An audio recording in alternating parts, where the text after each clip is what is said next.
بسم اللہ الرحمن الرحیم۔ السلام علیکم۔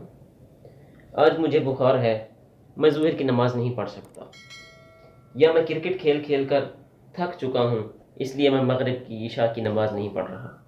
آج مجھے سر میں درد ہے، میں فلاں نماز نہیں پڑھ سکتا، میں کھڑا نہیں ہو سکتا اس لیے میں نماز نہیں پڑھ رہا۔ دوستو، یہ ہمارے روز کے بہانے ہیں، آخر کب تک؟ دوستو، اس ویڈیو میں میں آپ کو بتانے جا رہا ہوں کہ حضرت ابن عباس رضی اللہ تعالیٰ عنہ کا نماز کی وجہ سے آنکھ نہ بنوانا اور اس کی کیا وجہ تھی اور پورا واقعہ کیا ہے۔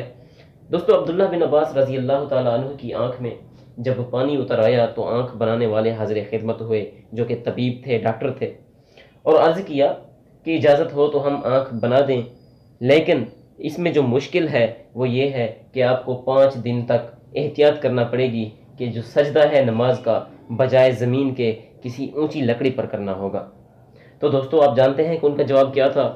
انہوں نے فرمایا، یہ ہرگز نہیں ہو سکتا کہ اللہ واللہ ایک رکعت بھی مجھے اس طرح پڑھنا منظور نہیں۔ حضور پاک صلی اللہ علیہ وآلہ وسلم کا ارشاد عالی شان مجھے معلوم ہے کہ جو شخص ایک نماز بھی جان کر چھوڑے وہ حق تعالی شانہ سے ایسی طرح ملے گا کہ حق سبحانہ و تقدس اس پر ناراض ہوں گے۔ اللہ اکبر!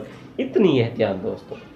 اگرچہ شرعاً نماز اس طرح سے مجبوری کی حالت میں پڑھنا جائز ہے اور یہ صورت نماز چھوڑنے کی وعید میں داخل نہیں ہوتی، مگر حضرات صحابہ کرام رضوان اللہ تعالیٰ عنہم اجمعین کو نماز کے ساتھ جو شغف تھا، جو شوق تھا، اور نبی اکرم صلی اللہ علیہ وآلہ وسلم کے ارشاد پر عمل کرنے کی جس قدر اہمیت تھی، اس کی وجہ سے دوستو حضرت ابن عباس رضی اللہ تعالیٰ عنہ نے آنکھ بنوانے کو بھی پسند نہ کیا کہ ان حضرات کے نزدیک ایک نماز پر ساری دنیا قربان، دنیا میں جو کچھ بھی ہے سب کچھ قربان تھا۔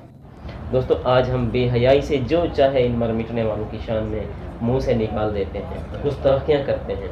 جب کل ان کا سامنا ہوگا اور یہ فدائی جو ہیں، یہ محبت کرنے والے لوگ جو ہیں، میدان حشر کی سیر کر لطف اڑا رہے ہوں گے، جب ہم کو حقیقت معلوم ہوگی کہ یہ کیا تھے اور ہم نے ان کے ساتھ کیا برتاؤ کیا، دوستو تب ہمیں کیا محسوس